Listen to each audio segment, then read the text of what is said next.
começar a nossa aula, tá? Qualquer dúvida, por favor, perguntem, estejam à vontade, tá certo? Pois bem, meus amiguinhos, hoje nós vamos falar finalmente das modalidades de regimes de casamento. Eu quero aproveitar o momento, já que vocês estão em sala, por favor, deixem. Hoje eu vou precisar muito da lei. Vai ter algumas aulas que a gente precisa da legislação, e hoje é uma dessas aulas, tá? A partir de hoje. Porque os regimes, nós temos que estudá-los com base no contexto do Código Civil, tá? Não que as outras aulas a gente não utilizasse a lei. Claro que a gente utilizou, mas hoje vamos precisar com mais incidência, tá? Então, eu peço encarecidamente, se vocês estiverem com o Vedmeco ligado, aí no computador ou físico, deixem aberto, que eu vou precisar bastante, tá bom? Pois bem, hoje nós vamos falar finalmente das modalidades, vamos começar falando de uma por uma. A aula de hoje nós vamos direcionar para o regime da comunhão parcial.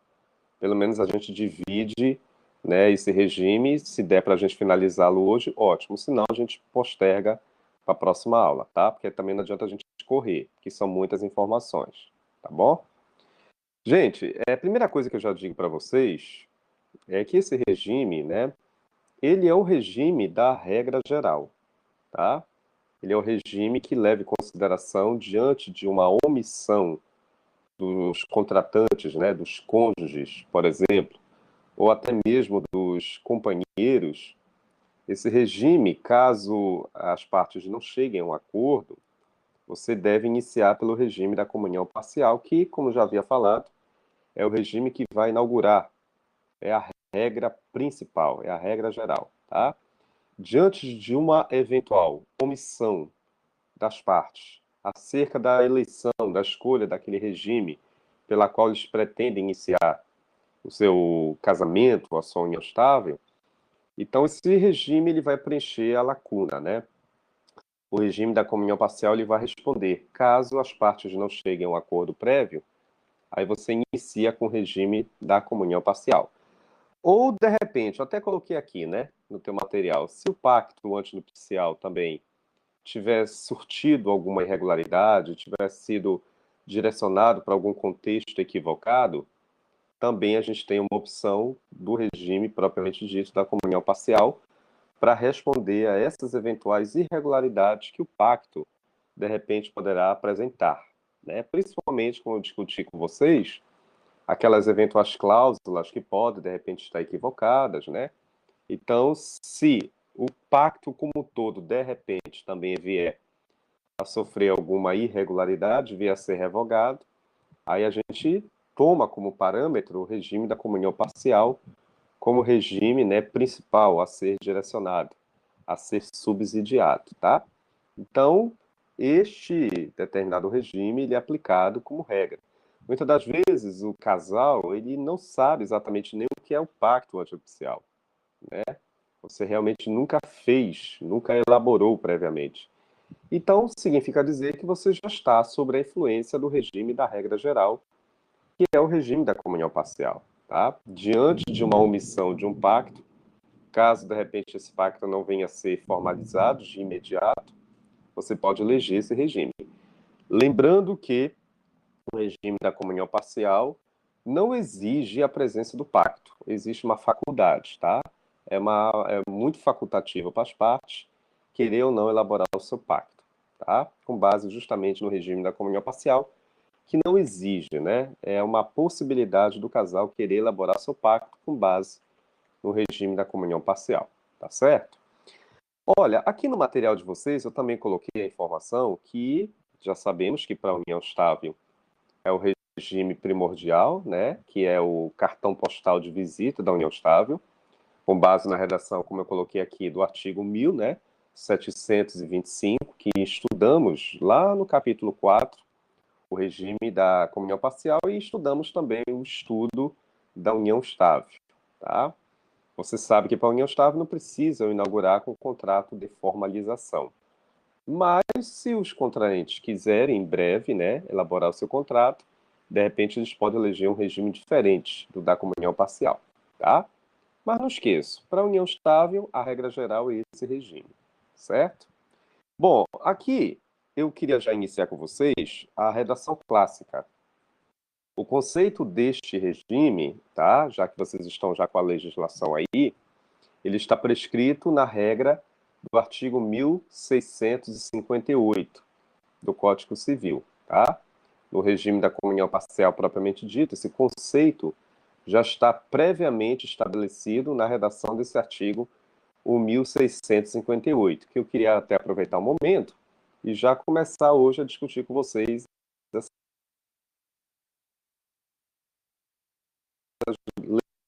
legislações, essas normas e se vocês observam de você aí no computador, por exemplo, o artigo 1658, 1658, já vem nos informar acerca desse conceito, né? O conceito inaugural do regime da comunhão parcial, tá? Vamos ler aqui comigo. Vocês estão com a legislação aí, né? Qualquer coisa, a Rosiane dá uma ajuda aí pra gente. Coloque aí na plataforma, Rosiane, o artigo 1658, para os colegas não esquecerem, tá? Olha o que está dizendo a redação desse artigo. Vamos ler juntos. Está dizendo o seguinte, né? No regime dessa comunhão parcial, comunicam-se, tá, os bens que sobrevierem ao casal na constância do casamento, tá? Com exceção dos artigos seguintes. Então, aqui tem duas informações importantes, só nesse contexto inaugural, só nessa leitura prévia que nós já fizemos. No regime da comunhão parcial, queridos, eu estou preocupado justamente com o presente, tá? Toda vez que vocês ouvirem falar a palavra presente, significa dizer após a formação do casamento constituído. Se for no caso, por exemplo, o casamento, ou após a formação da união estável. De repente for após a constituição da união estável propriamente dita, né? Então aqui, o que que acontece? O casal sacramentou seu casamento e sacramentou a sua união estável. Tudo que acontecer após esses eventos, após a formação do casamento, após a formação da união estável, tudo que ali realmente ocorrer, vier a ser realizado, vai haver a regra da comunicabilidade. Será constituído, será comunicável, tá? Então, a etimologia já dá para a gente entender. O regime da comunhão parcial, ele está preocupado com os atos jurídicos que vão surgir após a constituição, ou do casamento, ou da união estável, tá? Você acabou de ver aqui comigo, na redação do artigo 1658, né? Toda essa fundamental importância, tá? Como a colega já colocou aí no nosso quadro, né? Eu estou preocupado justamente com a constituição, com a comunicação dos bens que vão passar a ser constituídos. Então, se o casal fulano e Beltrano se casou hoje, o regime ele está direcionado para os atos do presente. Ou seja, a partir do momento da constituição desse casamento em diante, tá? Tudo que vier ali ser adquirido pelo casal, haverá justamente essa regra da comunicabilidade, tá? E é claro, alguém pode estar se perguntando, mas por que parcial, né? Porque se de repente um dia o casamento vier a ser finalizado, vier a terminar, né, por circunstâncias principalmente provocadas, né, de repente um divórcio, cada membro, cada parte irá conquistar a sua cota em sede de meação, tá? Ou seja, nós vamos lutar, né, para que cada um venha resgatar a sua cota de forma isonômica, de forma igual, tá? Então, se o fulano e a Beltrana comprar uma casa, depois de casados, se estão casados no regime da comunhão parcial, né? Obviamente que esse ato aconteceu depois do casamento. É claro que esta casa pertence ao casal. E se um dia eles vierem a romper com esse casamento, é claro que cada um vai querer o quê? Buscar a sua ameação, né? Cada um vai querer buscar a sua cota pela qual, por direito, tem a receber, de uma forma igualitária, isonômica, tá? Que não venha ocasionar nenhuma disparidade, nenhuma, como é que se diz, que não venha prejudicar o percentual, nenhum desnivelamento, tá? O direito de um vai ser o mesmo direito do outro. o mesmo percentual que o fulano vai resgatar vai ser o mesmo percentual que o Beltrano também vai resgatar, tá? Então, isso eu quero deixar bem claro para vocês, com base nessa redação que está aí no 1658, né? Comunica-se os bens que o casal vier adquirir, tá?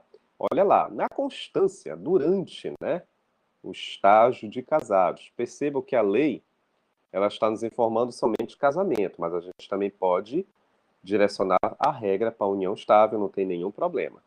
Porque esse é o regime da união estável, tá? É o regime que se adequa também à união estável, tá bom? Tranquilo nesse caput, né? Então esse caput vem nos informar acerca do conceito da comunhão parcial. Logo em seguida, meus queridos, eu até coloquei aqui no teu material, né, na redação do próximo dispositivo, nós vamos agora observar algumas exceções à regra geral. Ou seja, quando toda vez que vocês ouvirem falar em exceções, nós vamos levar em consideração a regra dos bens a título singular. Ou melhor dizendo, os bens a título incomunicáveis, tá? Você sabe que a regra geral é o que vai ser comunicado depois de casados. Mas a exceção à regra. Não sei se vocês ouviram aí um relâmpago, né? De vez em quando vai dar uns raiozinhos, mas espero que a gente não saia do ar, tá bom? Fecha parênteses. Então, aqui na redação do artigo 1659, nós vamos falar justamente dos bens a título incomunicáveis. Que são bens incomunicáveis? São bens a título singular, tá? Que somente vai reverter em prol do interesse de alguma das partes, ou do fulano ou da Beltrana, tá? Ou seja, eu não vou comunicar, não vou fazer com que a outra parte também venha a ter interesse. E se somente eu que vou ter interesse propriamente dito, tá? Vamos ver o que exclui da regra da comunicabilidade. O que realmente não vai satisfazer o interesse da outra parte. É justamente a redação que a colega está colocando aqui, né? No artigo 1659, tá? Que é uma regra taxativa. Se vocês puderem até anotar aí no material de vocês, tá? É uma regra que está tão somente direcionada de uma forma taxativa, que somente vai satisfazer o interesse de alguma das partes.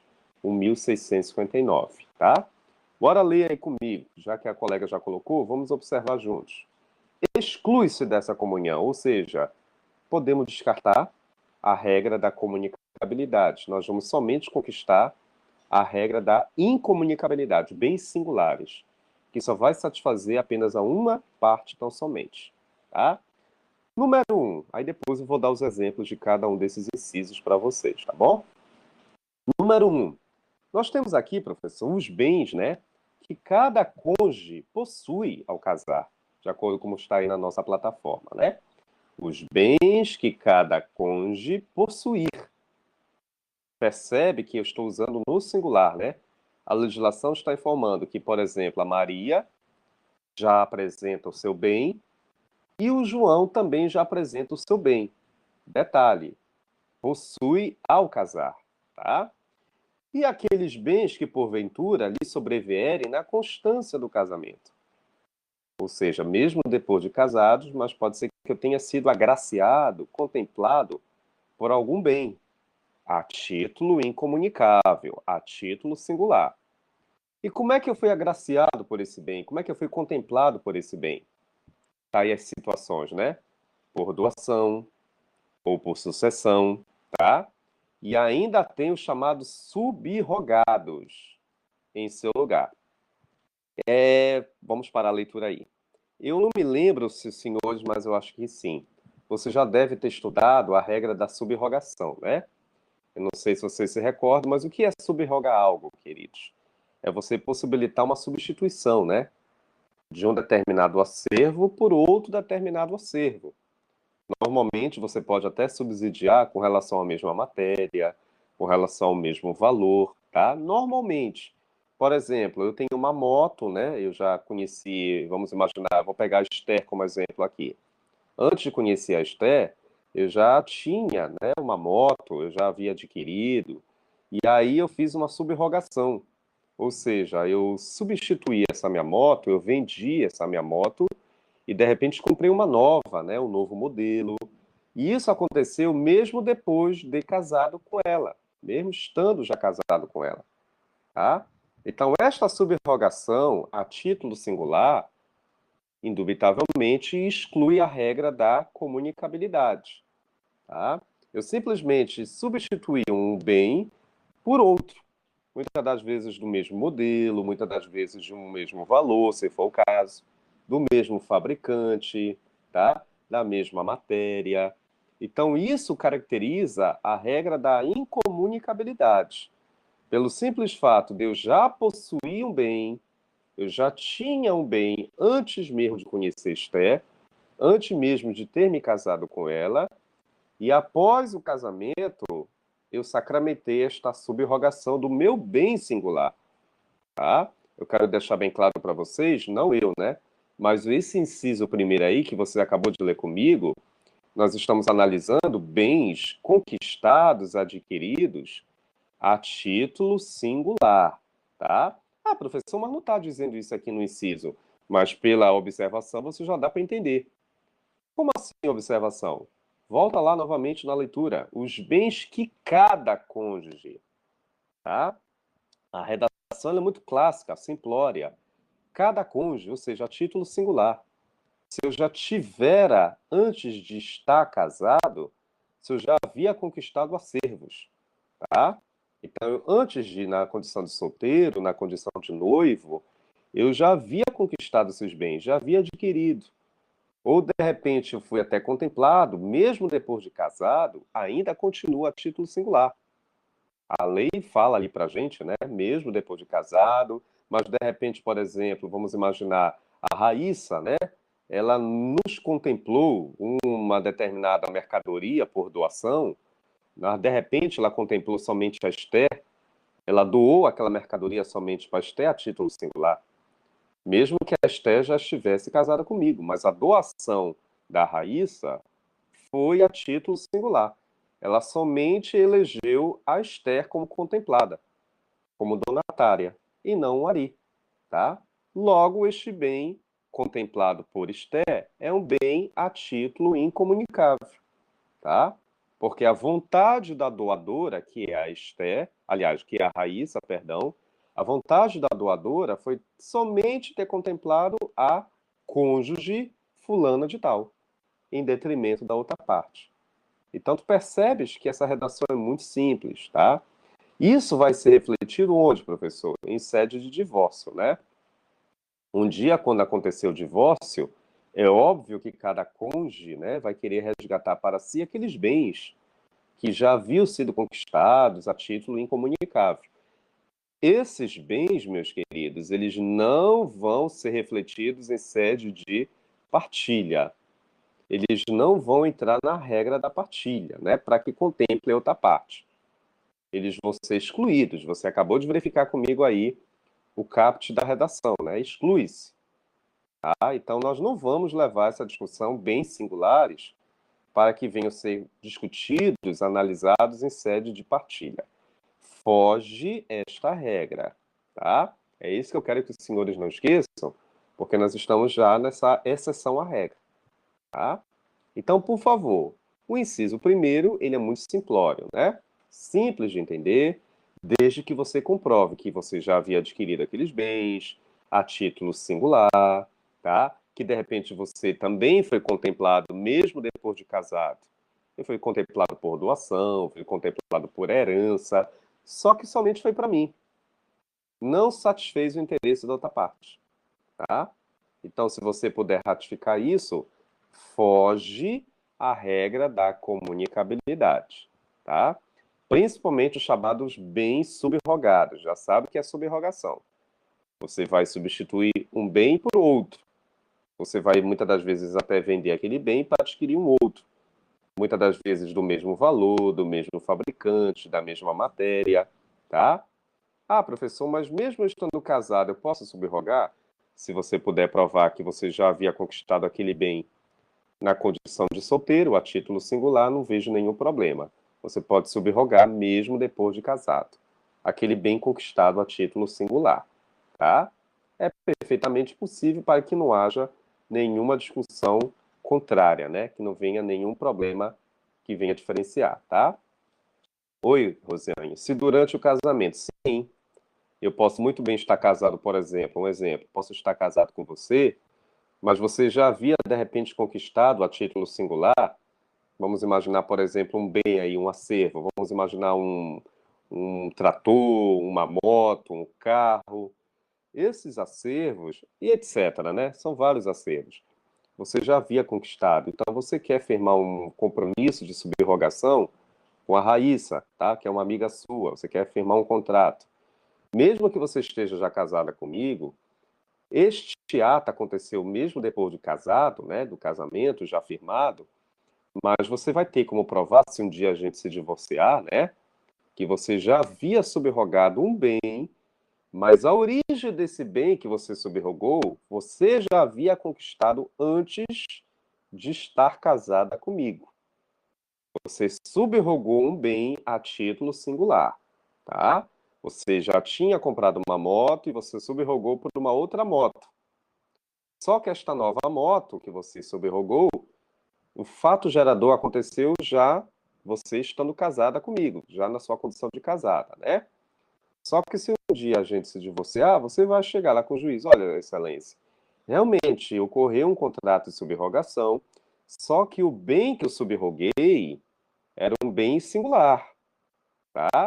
Aí vai de você ter guardado a nota fiscal, o recibo, porque aí a gente tem que informar isso para a justiça, né, que aquele bem seu, no caso você, né, que seu advogado, né, principalmente se for um divórcio litigioso, tá? Porque você não quer que esse bem novo que você adquiriu, que você subrogou, vá fazer parte da partilha, tá? Então você vai ter que chamar a atenção do juiz que aquele bem que você subrogou é a título singular, que você já havia adquirido antes de ir casada, de estado casada comigo, tá? Você simplesmente vendeu um bem para adquirir um outro, de mesma qualidade, de mesma espécie, muitas das vezes até de mesmo valor, tá? A subrogação é isso, é substituir algo por alguma coisa, tá? Substituir o A pelo B. Agora você tem que provar que aquele bem originário era singular. Porque se você não conseguir provar, é claro que eu vou contestar. Eu vou dizer que aquela subrogação não foi a título singular. Vou dizer que aquele bem foi conquistado pelo esforço comum. Óbvio que eu não sou besta, eu vou querer a partilha. Então é isso que muitas das vezes o casal ele não chega a um consenso. Por isso que normalmente as partilhas elas perduram durante muito tempo, porque está sendo discutível a cota que vai caber a cada um, tá? Certo, Rosiane? Entendeu? Tá? Os demais estão conseguindo entender o que eu expliquei para a colega? Então isso é importante. Tenhamos cuidado com a subrogação. Eu posso substituir, eu posso comprar um novo bem, mas tem que deixar bem claro que aquilo que eu vou subrogar, que eu vou substituir, a origem tem que ser a título singular. Porque se eu não puder provar isso, obviamente nós vamos para a regra da partilha. Vai haver a regra da comunicabilidade que já está dizendo, né? É a regra geral, tá? Prejuízo para um, benefício para outro, tá? É por isso que normalmente as partilhas, elas não são tão simplórias assim na sua regra geral. Claro que cada caso é um caso, tá? O que mais que nós temos aqui? Eu vou colar aqui, tá? Como a Rosane já colocou, eu vou olhar aqui o inciso número 2. Está dizendo o seguinte, né? Já que o inciso primeiro ficou bem entendido, vamos passar para o inciso 2. Exclui-se, professor, número 2, os bens adquiridos com valores exclusivamente pertencentes a um dos cônjuges. Olha como a lei nos ajuda, né? Valores pertencentes exclusivamente a um deles. Ou é da Rosiane, ou é do Ari, tá? Aquele bem que, obviamente, ela também conquistou, ou ele conquistou. De novo, né? Em subrogação dos bens particulares. Esse inciso segundo, queridos, na verdade verdadeira, é até uma cópia do inciso primeiro.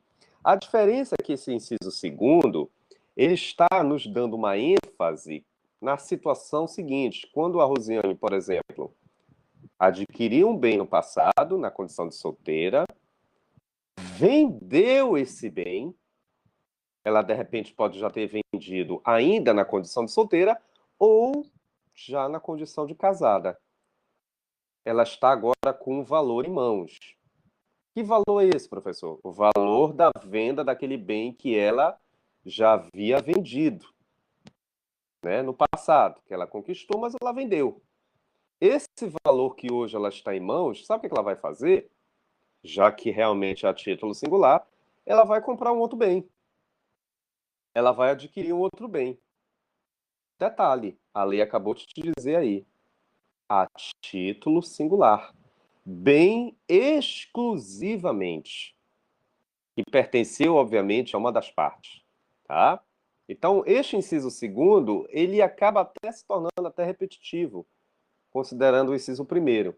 O inciso primeiro, normalmente, você pode até ser contemplado, né, por um terceiro, um bem a título singular. Já no inciso segundo, normalmente, que você acabou de ler comigo, você já havia adquirido um bem. Muitas das vezes não é preciso você ser contemplado por uma doação, por uma herança. Ah, porque eu vou fazer um testamento, vou contemplar só a Rosiane. Não necessariamente. Você já, de repente, já pode ter adquirido uma casa, comprado um carro, na condição, no caso dela, né, na condição de solteira. E aí ela resolveu, de repente, vender esse bem. Ela vendeu esse bem dela singular, mesmo depois de já estar casada comigo, tá? É claro que se ela vendeu esse bem singular depois de estar casada, continuará sendo a título singular, tá? Se um dia, de repente, a gente se divorciar, vamos imaginar que ela comprou uma nova casa com o dinheiro dela próprio, a subrogação singular. É claro que um dia, quando ocorre a partilha, se ela puder provar, esse bem continuará sendo somente dela, tá? Estou falando de um bem a título singular. Agora tem uma situação que pode ser diferente. Vou te dar um exemplo muito clássico, né? Que até alguns livros ele até nos informa. Vamos imaginar, por exemplo, para que fique bem mais claro, vamos imaginar que a Rosiane, na condição de solteira, ela comprou uma casa avaliada em 100 mil reais, tá? Vamos imaginar que agora, casada, vamos supor, comigo, com outro fulano, ela pretenda, de repente, amor, vamos comprar uma nova casa. Sabe o que que eu vou fazer? Eu vou vender aquela minha casa, que você já sabe, né, que eu tenho, que vale hoje 100 mil. Com certeza vale mais do que 100 mil reais, tá? E aí eu estava observando no classificado que tem aquela casa que a gente quer, que hoje está valendo 150 mil, tá? Moral da história. Aí eu te pergunto, mas como é que você vai fazer? Eu vou utilizar uma parte desse dinheiro, né? Que realmente vai ser a venda da minha casa particular para adquirir aquele novo imóvel. Ou seja, olha lá, queridos, a atual casa vale 150 mil. Essa nova casa que a gente está pretendendo comprar. A Rosiane, ela vai dar os 100 mil dela, ou seja, ela vendeu a casa dela particular, própria, né? A título singular, ela alienou seu bem privado. Desse valor, ela obviamente vai investir nesta nova casa. Ou seja, ela vai injetar 100 mil reais. Aí alguém deve estar se perguntando, sim, professor, mas vai faltar 50 mil. Realmente, esses 50 mil, queridos, nós podemos, de repente, já até formar ali uma parceria entre eu e ela. Um empréstimo, alguma situação que a gente pode até possibilitar uma comunicabilidade. Nós dois podemos até utilizar da prova do esforço comum com relação a esse valor de 50 mil. Moral da história. Nós adquirimos a nova casa. Se um dia a gente vier a se divorciar, se a gente já vier realmente a finalizar o nosso casamento, a Rosiane, indubitavelmente, vai tentar resgatar aquele seu valor a título singular, né, gente? Aquele seu valor investido a título singular. E, obviamente, ela subrogou no passado, que ela vendeu, para adquirir esse novo acervo, essa nova casa. Então, se ela puder provar que realmente aquele dinheiro, aqueles 100 mil reais, foi fruto da venda daquele bem que ela já havia conquistado no passado a título singular, que ela já havia alienado, comprado, O juiz, o que ele vai fazer? Ele vai reconhecer a devolução desse valor para ela, desses 100 mil reais, devidamente atualizados, com juros, etc., né? E o que sobrar, os 50 mil restantes, nós vamos o quê, gente? Discutir em sede de partilha, né? Porque a diferença, esse excedente, nós já vamos trabalhar em sede de comunicabilidade. Porque aí nós vamos provar a prova do esforço comum, para satisfazer o interesse de Rosiane e para satisfazer o interesse do Ari, tá? Então, o que eu quero que vocês entendam nesse exemplo é que, pelo simples fato dela ter investido uma parte do seu dinheiro, ela poderá resgatar em breve aquilo que ela investiu, desde que ela prove que aquele bem foi conquistado por ela, a título singular, na condição de solteira. Então, ela vai resgatar esse valor e o excedente a gente vai discutir em sede de partilha judicial, em sede de regra de comunicabilidade, tá? Isso normalmente acontece muito. Claro que eu estou levando em consideração que esse valor de 50 mil, eu também contribuir. Eu também solicitei algum empréstimo, por exemplo, tá? Eu também parti da minha iniciativa a prova do esforço comum, tá? Agora, se continua na integralidade o esforço somente da Rosiane, ela tem que provar que toda a integralidade é a título singular, para que, obviamente, eu não tenha direito a nada na partilha, tá? Vocês entenderam esse inciso segundo? Então, o inciso segundo, tá?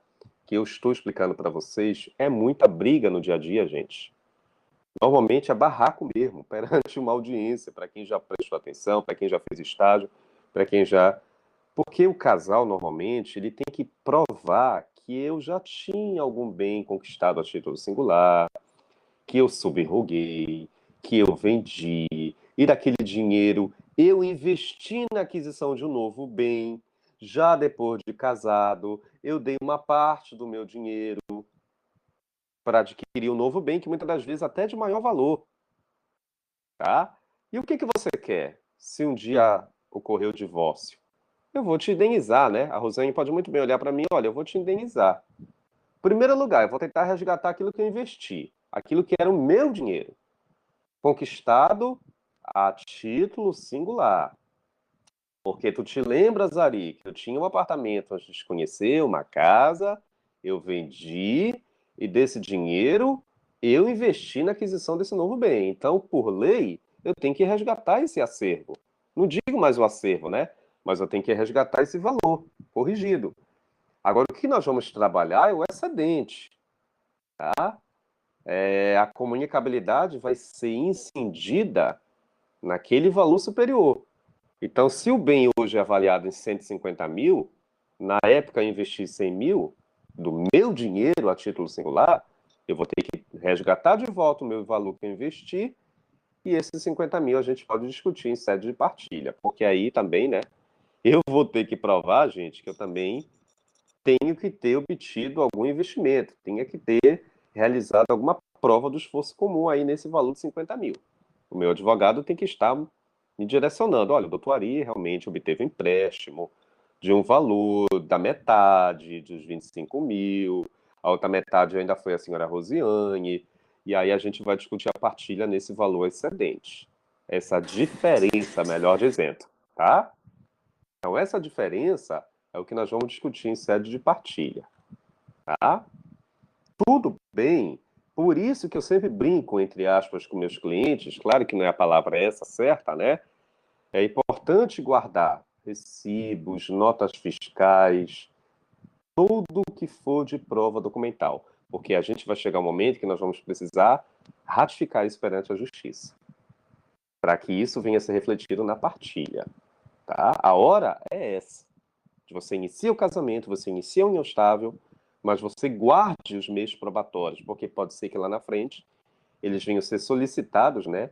As testemunhas também, né, Rosane? Se for o caso, que venha atestar que realmente você já havia adquirido o apartamento, que você já havia adquirido esse imóvel, que a testemunha já te conhecia, tá? Que acompanhou todo o seu cotidiano, né, até o presente momento do nosso divórcio. Claro que a prova testemunhal ela vai servir de muita contundência, né, para esse momento de partilha, tá?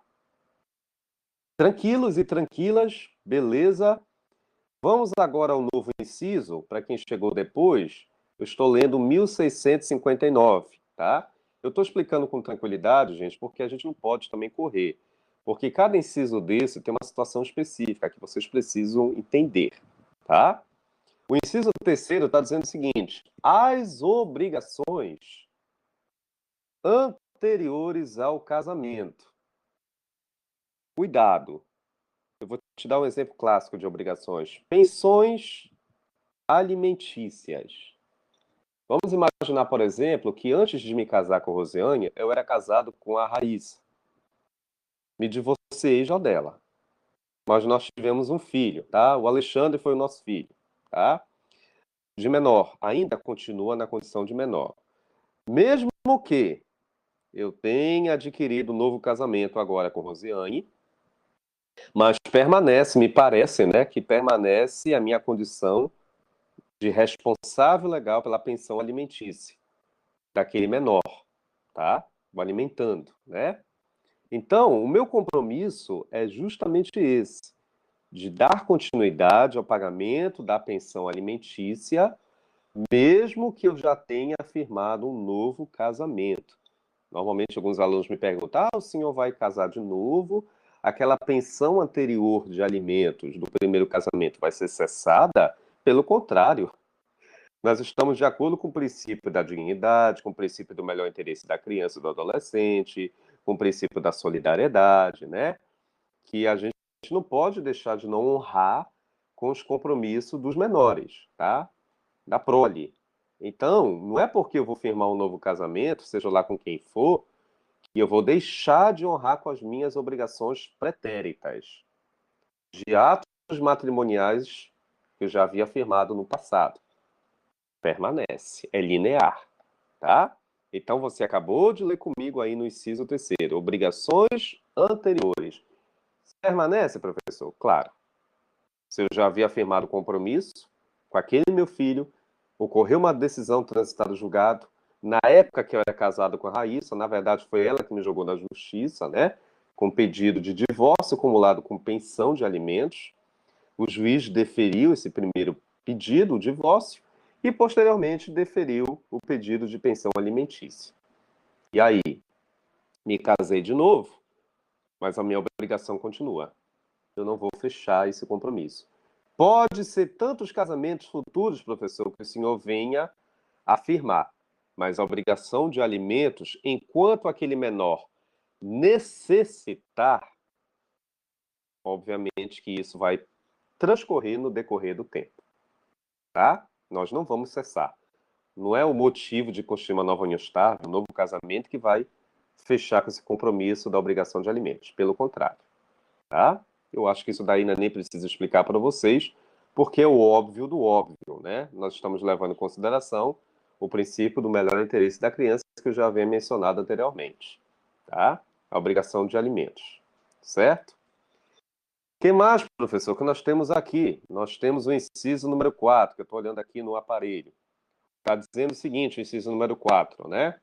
As obrigações oriundas de atos ilícitos.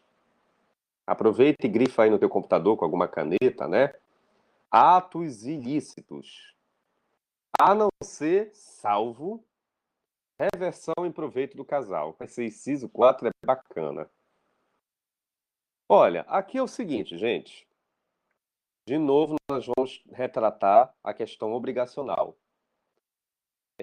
Vamos imaginar, por exemplo, que o cidadão, ele deixou até de honrar o compromisso do pagamento dos alimentos. É claro que, obviamente, mesmo que eu já esteja casado com Rosiane, ou um novo casamento, seja com quem for, se eu deixei de honrar o meu compromisso de obrigação alimentar ou alimentícia, a mãe do menor, no caso a Raiz, ela tranquilamente poderá ingressar com pedido de execução de alimentos. Porque eu já pisei na bola, né, gente? Eu já estou infringindo o ordenamento jurídico. Eu deixei de honrar com o compromisso de uma obrigação específica, que no caso é prestar os alimentos. Então eu já agi de má fé, né? Eu já agi com compromissos de natureza ilícita. Então, esta execução de alimentos, mesmo que eu esteja atualmente casado com Rosiane, um novo casamento, melhor dizendo, né? A Rosiane, até então, regra geral, ela não tem nada a ver com isso. Quem vai responder por esta execução de alimentos, de repente até em sede de danos morais, né, se for o caso, com reparações, é somente o Ari, a título singular.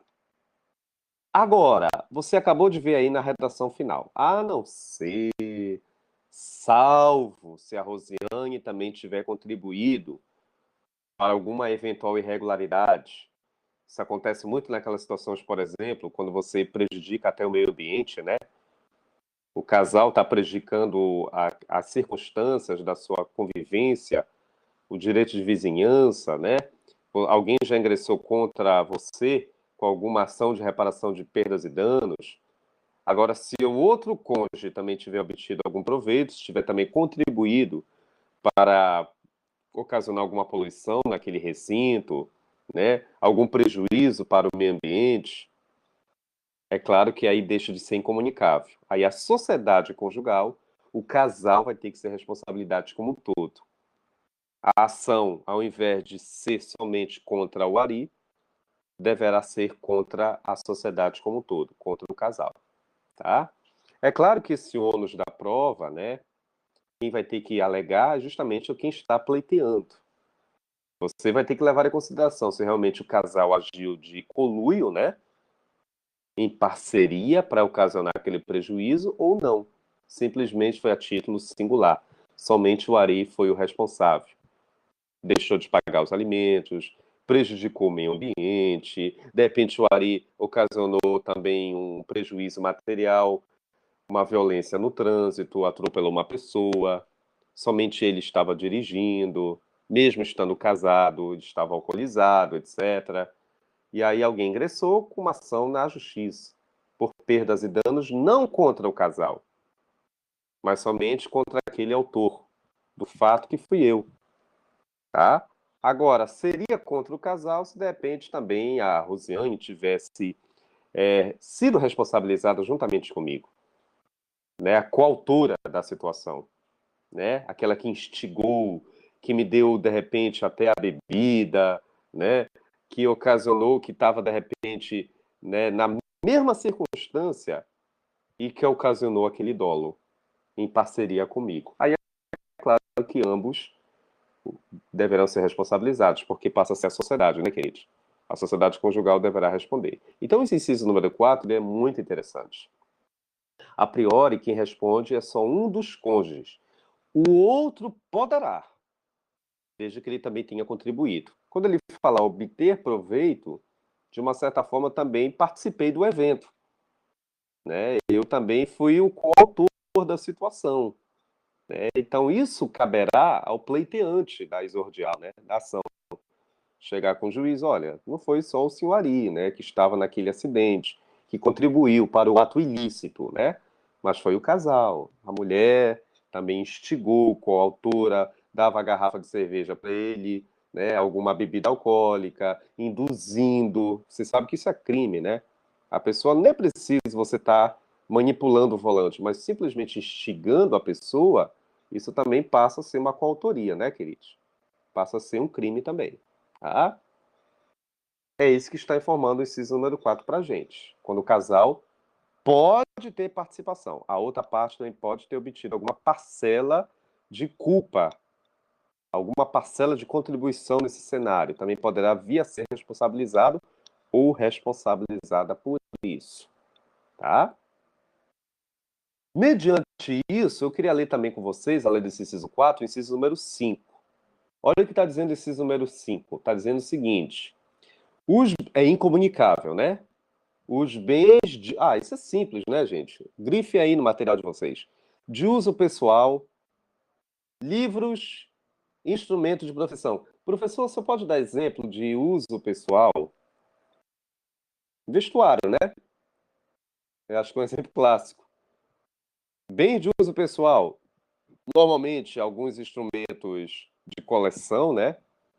de repente algumas moedas, tá? Selos, aquilo que, álbum de recordação, tudo aquilo que for seu, que somente, normalmente, é utilizado só por você.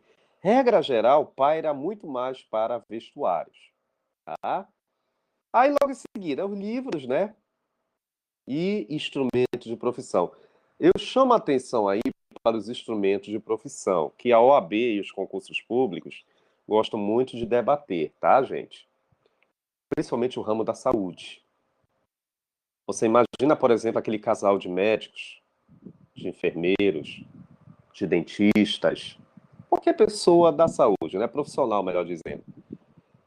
Regra geral, pode ser que aquele instrumento somente pertença ao senhor fulano de tal.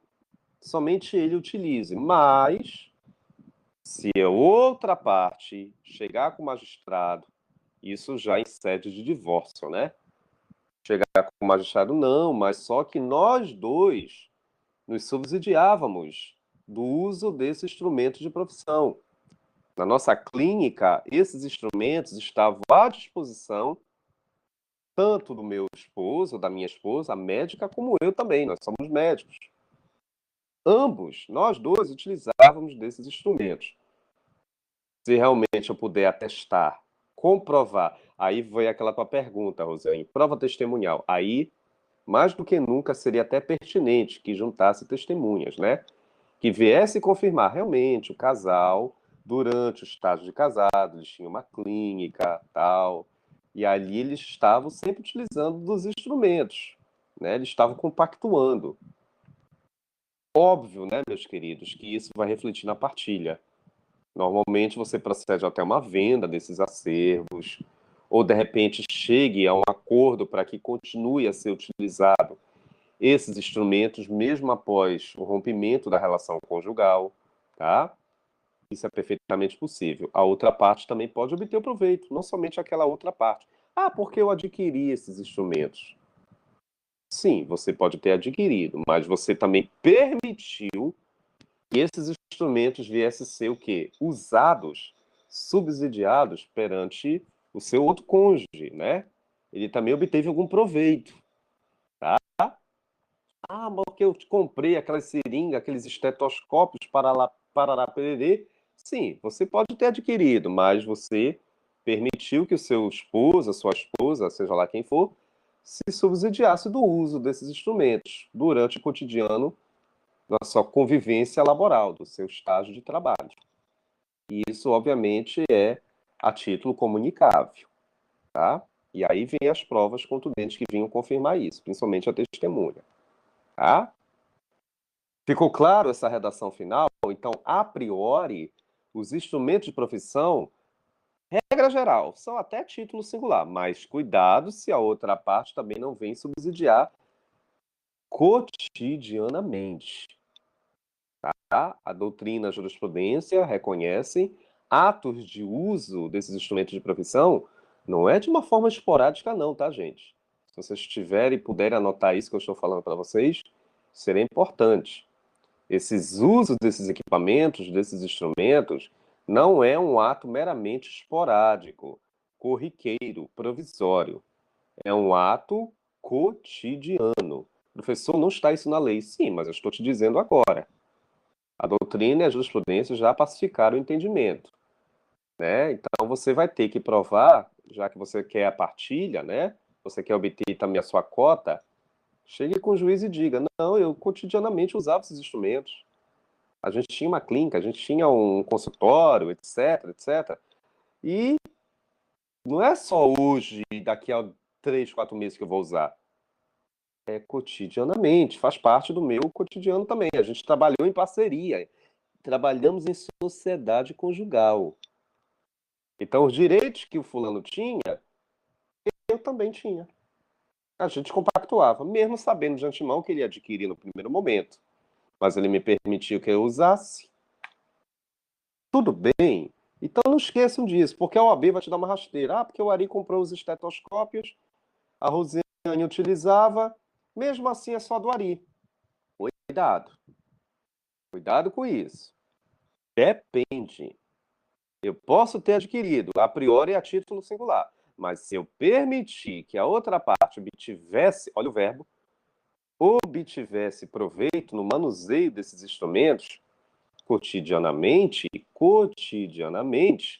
isso vai trazer reflexos também para a partilha, tá, gente? Isso haverá uma regra da comunicabilidade, porque esses instrumentos estiveram a serviço do interesse da outra parte. Ou seja, a outra parte também usou, e não somente eu usei. Tranquilos? Ficou claro isso, né? E, finalmente, meu povo, minha pova, nós temos aqui o inciso número 6. Ah, é, né? Olha o número 6. Os proventos do trabalho pessoal. Grife a palavra aí, por favor, proventos. Eu acho que não é nem preciso discutir esse inciso número 6. Mas vocês são bonzinhos, é claro que eu vou discutir, óbvio, né? Tudo que envolveu o quê, gente? Valor, né? Professor, já entendi esse inciso número 6. Salários. Eita, pau, lá vem, né? Sim, eu já conheci a Rosiane, ela é empregada, é servidora pública, me casei com ela e ela ainda continua na mesma condição de servidora, recebendo seu provento, seu salário, suas gratificações, suas férias, suas verbas, né? Seus benefícios, seus auxílios. Não é porque ela casou comigo que eu também agora vou me titularizar como comunicável, melhor dizendo, nessas verbas. Ou seja, eu vou me titularizar como também responsável. Não, mas isso também é meu. Não. Esses proventos conquistados a título singular, mesmo depois de casados, permanecem na mesma natureza jurídica. Não haverá comunicabilidade, tá? Agora, como o aluno me perguntou, sim, mas vamos imaginar, professor, que a sua esposa receba o seu salário e vai utilizar uma parte dele para um investimento. Criatura divina, você acabou de dar a resposta. Eu me subsidiei do meu salário para realizar um outro ato jurídico. Comprei uma casa, comprei um carro, fiz um investimento, uma caderneta de poupança, abri uma conta conjunta. Aí já é consequência, criatura divina. A consequência comunica-se. A essência, a origem é incomunicável. A fonte, né? A palavra da tarde é fonte. Qual é essa fonte, professor? O teu salário, criatura. O teu salário é incomunicável, tá? Agora, se você quiser investir este teu salário para algo novo, aí sim. Esse algo novo, esse novo investimento, essa abertura de conta conjunta, aí passa a ser comunicável. Mas a fonte em si é incomunicável, mesmo que amanhã tu vá te divorciar. Continuarás contigo o recebimento desses proventos a título singular e ponto final. Eu não tenho nada a ver com isso. Agora, a consequência dos investimentos, do uso desses proventos, aí eu já me calo, né? Porque se isso acontecer durante a constância do casamento da união estável, aí passa a ser a título o quê? Passa a ser a título comunicável. Tranquilos? Deu para entender a diferença? Fonte versus consequências dos investimentos desses proventos são duas importantes diferenças. Muitas das vezes o casal ele vai com o juiz e entende, porque o Ari ganha bem, ele ganha mais de não sei o quê. Aí o juiz, sim, senhora, mas é o trabalho dele, é a título comunicável, incomunicável. Agora, se ele utilizou uma parte desse dinheiro para investir em algo, para conquistar alguma coisa, para proceder um investimento, abertura de uma conta, aí é outro esquema. Mas a fonte em si, os benefícios, os auxílios, é singular. Tudo bem? Até um cliente me falou agora, pessoal, auxílio emergencial, né? O auxílio emergencial, tenhamos certa atenção, porque também é singular, né? Agora, cuidado, se o casal tiver fornecido uma conta conjunta que vai contemplar ambos, já está dizendo, né? Haverá a regra da comunicabilidade. Do contrário, gente, é a título singular.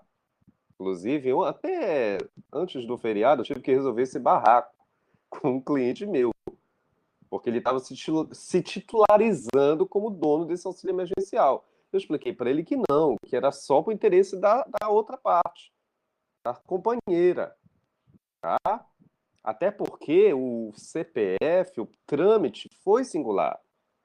A conta, ela ofereceu que ela já tinha essa conta a título singular. Antes de conhecê-lo, eu só estou falando isso para vocês porque partimos do entendimento que ela ofereceu uma conta singular dela. O CPF dela já havia sido gerado antes da união estável dela. Eu não estou informando aqui para vocês que foi durante a constância. Aí é diferente, tá? Isso, Ítalo. Mesma coisa os ativos, com certeza. Você vai ter que observar se realmente foi ou não a título singular, tá?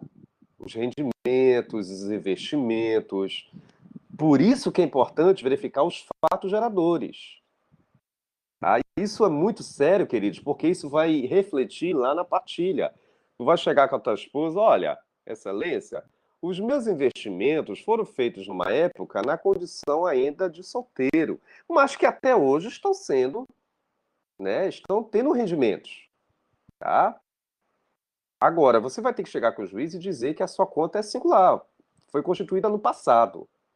Porque se você chegar com o magistrado e disser que foi após a constância do seu casamento, da sua união estável, os investimentos começaram depois do fato gerador, que é o casamento, aí vai haver uma regra de comunicabilidade, tá? Aí já vai diferir. Agora, cuidado, porque já que você está falando em títulos, ativos imobiliários, rendimentos, nós temos só uma exceção, tá? Que lá na frente eu vou explicar, não sei se vai dar tempo hoje de falar, mas nós temos uma exceção com relação às benfeitorias. Cuidado com as benfeitorias porque ela foge dessa regra. Mesmo um bem conquistado a título singular, mas as benfeitorias elas podem reverter em prol do interesse da outra parte. Cuidado com isso. Daqui a pouco lá na frente eu vou explicar, tá? Essa exceção é uma regra. Mas normalmente investimentos, proventos, né, é a título singular, desde que você prove isso, tá? Só para eu fechar, eu queria fechar esse inciso aqui, né? Que tá faltando só um, não é isso? É o inciso número 7. Pensões. Ah, professor, eu tenho medo. Já ouviram essa história? Eu tenho medo de me casar porque eu posso perder a pensão do. É verdade. A pensão normalmente reverte para os sobreviventes, para o cônjuge sobrevivente, a título singular. Se tu de repente firmar um novo casamento futuro, indubitavelmente deixa de ser, você perde esse benefício, tá? Pensão, principalmente a pensão do divórcio, pensão por morte, tá? E mais, meios soldos é as pensões dos militares, né?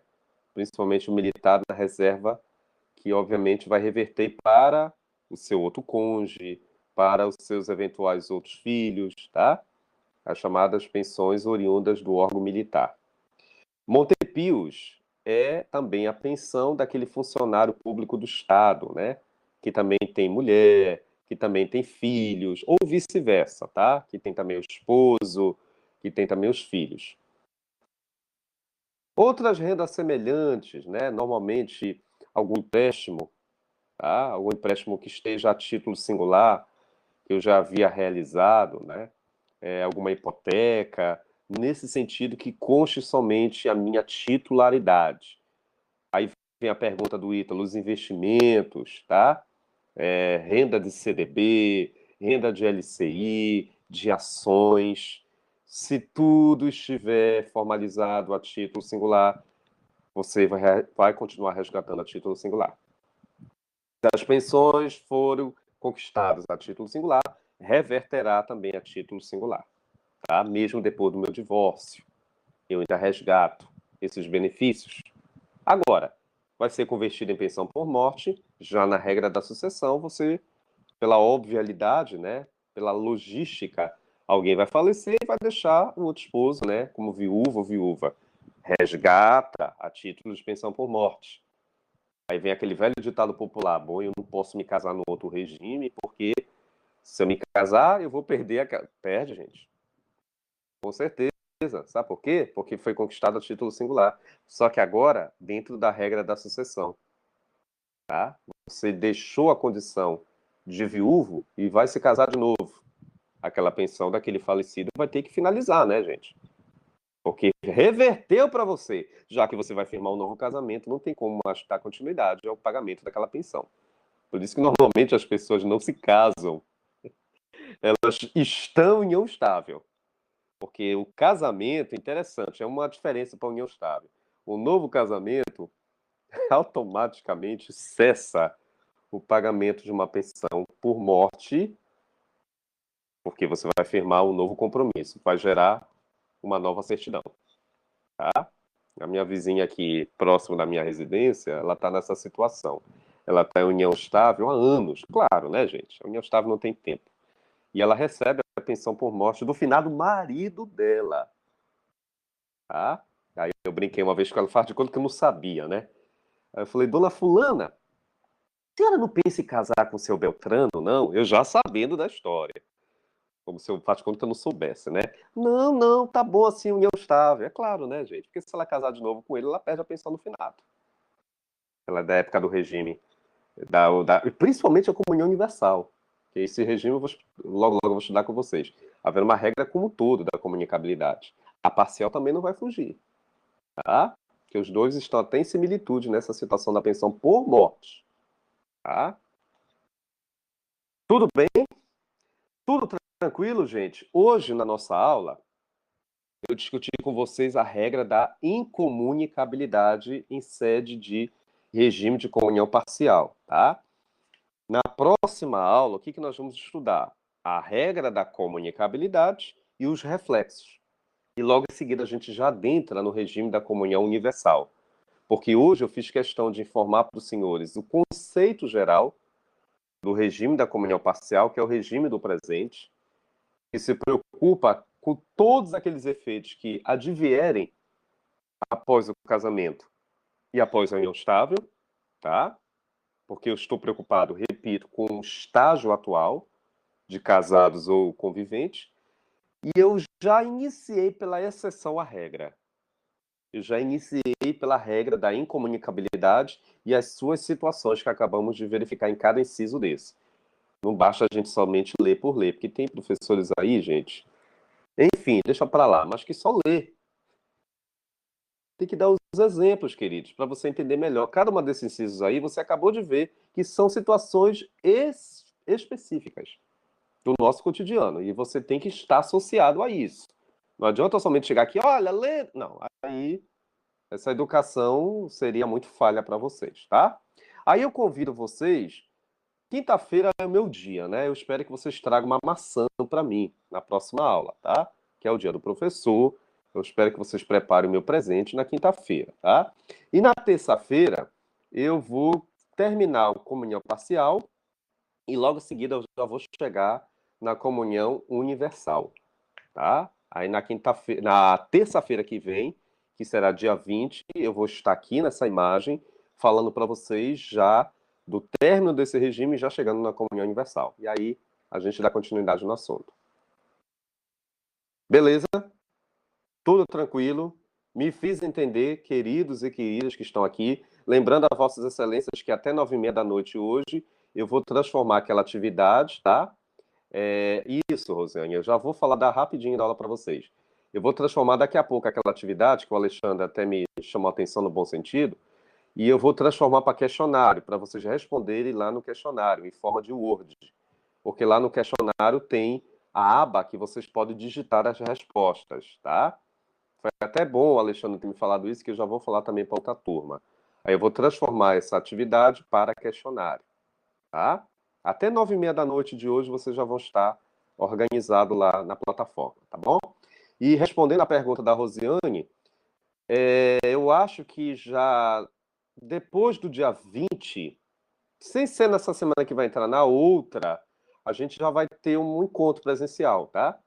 A gente vai estar todos convidados, claro, aqueles que não puderem, mas vão assistir lá na sala de aula, que eu vou falar com os coordenadores, para reservar o nosso espaço.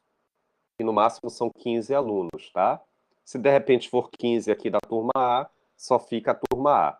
Mas se for menos de 15, aí de repente eu posso juntar com a outra turma, tá? Também vou ter que verificar o quantitativo de alunos de lá, tá bom?